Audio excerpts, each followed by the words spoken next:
tech enthusiasts. I am Sal. Alongside me, I have my man Victor, the man with the plan. Welcome to another exciting episode of Tech on Trial, the podcast where we dissect the latest tech trends, innovations, and controversies. If you are not already subscribed, well, what are you waiting for? Hit that subscribe button and join us on this wild tech ride.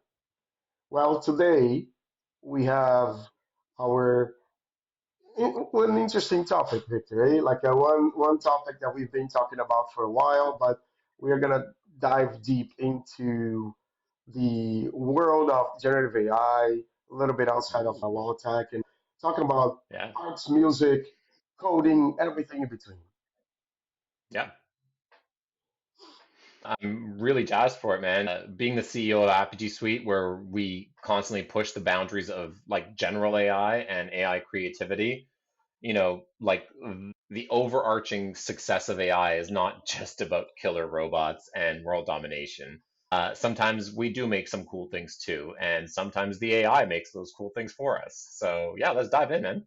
Not about killer robots. Bummer. Well, sometimes, but not always. So let's get into our meaty part of the show. First of all, generative AI is booming, and we've been talking about that for a while. But what I think a lot of people are asking now is where is headed?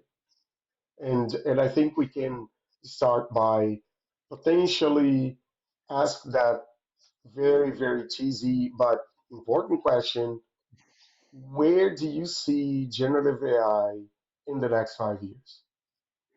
Oh, so this is like a generative AI interview, like job Oh interview. yeah. So in the next 5 years, I see my, no, I'm just kidding. I think like within the next 5 years, you're going to see generative AI generally everywhere. I think you're going to see a little bit of a dip in usage probably next year, just largely because we're in a world where it's super hyped right now and people are trying it on everything. And then next year, I think we're going to get a little bit of correction in that overzealousness. But eventually, we're going to get to a place where it is largely used in good contexts in the right places. And those places can range from things like personal assistants that are going to craft text message responses, artists collaborating with AI to create like awesome works, masterpieces, even marketing material and on brand guides and stuff. So generally, the possibilities are endless. After all, we're talking a creative revolution, really, right?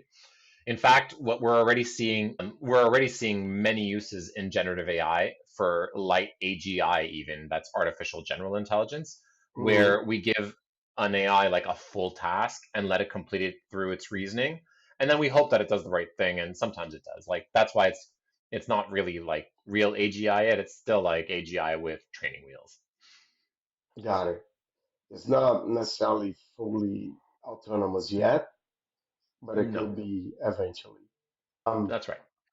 well, I mean, with that, I think the hottest question we have nowadays about generative AI is what do you see what are the ethical concerns around generative AI from your side?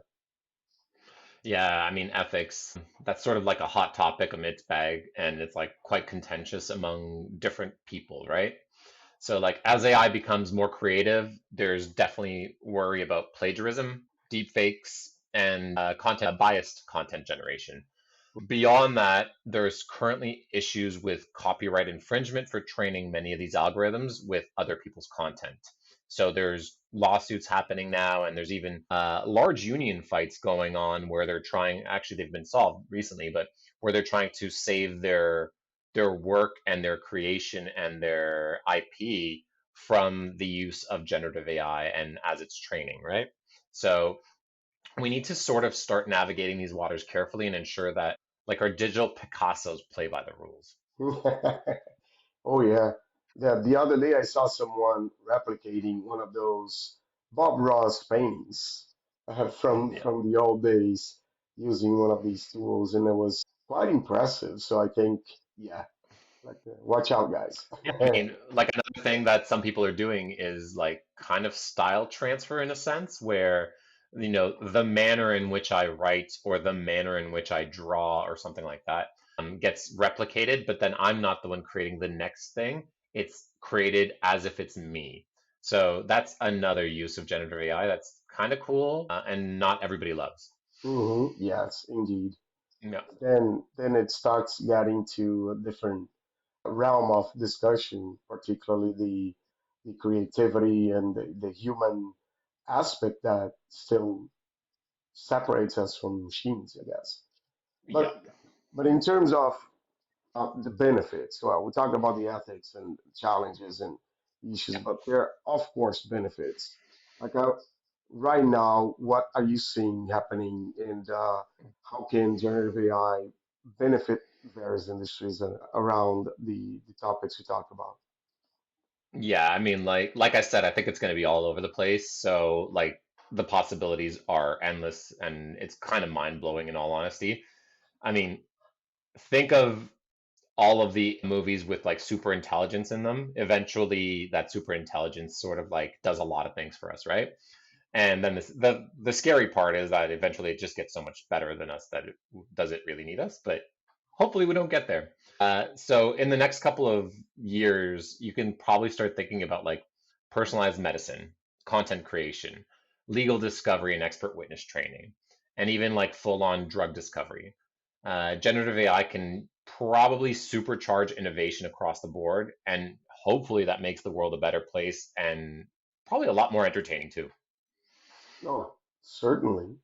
And do you think at this point in time, will or can generative AI truly understand human creativity? Do you see that happening eventually? Yeah, that's a good question. Well, while AI can mimic creativity to an extent, it's not channeling its inner Shakespeare just yet. Currently, like the best in class is to augment some AI output as the starting point of our input so that we can almost have a cheat code or head start. But who knows what the future holds? Like maybe one day AI will surprise us with a symphony or a novel that rivals the classics. But my thought is much like us, generally, most things that we think we've created that are completely new are some kind of mishmash or combination of things we've heard, learned, or seen in the past, right? Not Yeah, many things are really that novel, even in human experience. it's true. That's a Like little philosophical, right? we see that happening all the time, and particularly the creativity part. Like a lot of these remakes and you Yeah, know different like songs that you see like little snippets of old songs and stuff like yeah, that. It happens with the human creativity. It hits a plateau sometimes, and it's hard to create something completely new and yeah. unseen, given all of the information we have access to. I think the Um, problem is like once you've seen things, your brain is gonna turn to things to like kind of wrap the world around in because that's your context. So the yeah, context of an AI is the things it's seen, just like we have. So like if we were born on like some desolate island where we see nothing our whole lives, we couldn't understand any of the things in normal society. Just like AI generally can't understand most of the things that we tell it because it hasn't seen the things until it gets trained on a massive corpus of content and experience in a sense. yeah, yeah, exactly. Yeah, Yeah, it's even these videos we see. Shit. just what 3, 2, 1. Go back to the videos part. 3, 2, 1. Let's go back to the question. Yeah. So 3, 2, 1. And speaking about the creativity and of course Hmm. the our ability to keep innovating, to keep creating new things, there's also the part of what do you think, what do we think as a society, what generative AI is? There's a lot of misconceptions, there's a lot of confusion around that. Can you outline a little bit? Can you shine some light a little bit to for those who are not necessarily within the universe of, Yeah. the technology and so on. Like, enlighten us. Yeah, for sure. I think generative AI is sort of like the shiny new tool that we as insecure humans are thinking is going to replace us. This happened with everything.